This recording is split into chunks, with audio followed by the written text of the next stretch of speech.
Galnet News Digest, 7th of May 3305. We read the news so you don't have to. In this week's news, distant world decimated. Alliance president in funding probe. The Butler Did It. The Thursday morning Megabus. Distant worlds decimated. The announcement of the completion of the Distant Worlds 2 expedition may be premature according to figures obtained by Galnet Digest.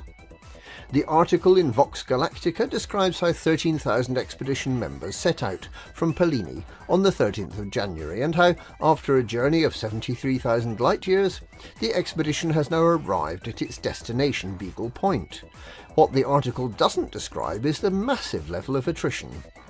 Using data from those expedition members registered on the EDSM Galactic Mapping System, it appears that only around 20% of the fleet has made it to Beagle Point, whereas around 13% have chosen to self-destruct.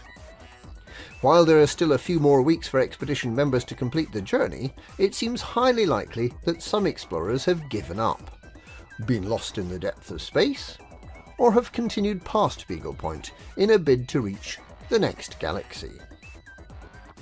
Among the achievements the article lists for Distant Worlds 2 is the construction of the Deep Space Research Station Explorer's Anchorage near Sagittarius A*. This now serves as a permanent base for pirates seeking to plunder ships visiting the galactic core, as well as facilitating some very beautiful and detailed photographs of the supermassive black hole at the centre of the M37 galaxy.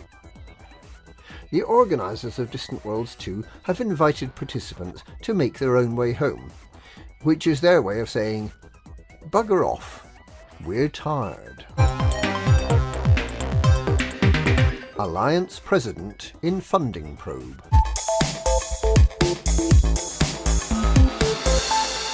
Failed presidential candidate Elijah Beck has accused the successful candidate, Gibson Kincaid, of receiving several billion credits in illegal and undeclared election funding.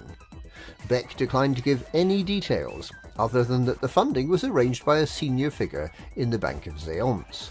However, his proposal that the Assembly should open an inquiry into campaign funding has been passed. Should Kincaid be found guilty of wrongdoing, his position as president would most likely become untenable. The Butler Did It. The thief who stole Commander Bjorn Lennox's Diamondback Explorer from Fort Dixon in Vega has been identified as a technician working for the hangar services team. Gan Romero has a wife and children on the station where he's lived for 11 years. Why he stole the ship, how he bypassed ship security, and where he's taking it are all unanswered questions. As is the question of why the theft of a Diamondback Explorer warrants intergalactic news coverage. The Thursday morning Megabus. The results are in. Nearly 3,500 commanders voted in the poll to choose a destination for the Zende Partners Guardian shuttle.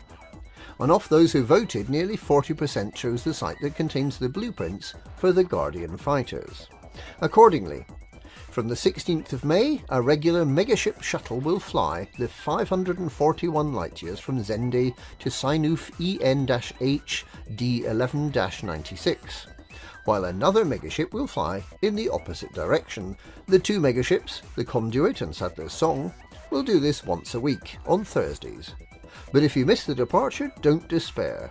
It's only about 20 jumps in an average ship, and there'll be a new outpost halfway, Seeker's Rest at Rigo XQ-L C21-29, to encourage you to try to fly there without a fuel scoop. Two new outposts will be established in Sinuf EN-H D11-96. One, a hub for data gatherers, the other, a research facility.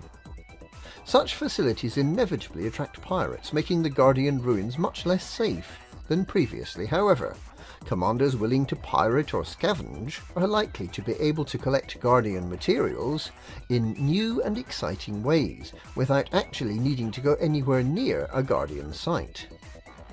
Commanders who want to be the first to profit from the new facilities are encouraged to fly out in advance of the Megabus and earn a few billion extra credits before the crowds arrive. Guardian materials are going to be the new Void Opals. Perhaps. And that's this week's Galnet News. Galnet News, we read the news so you don't have to.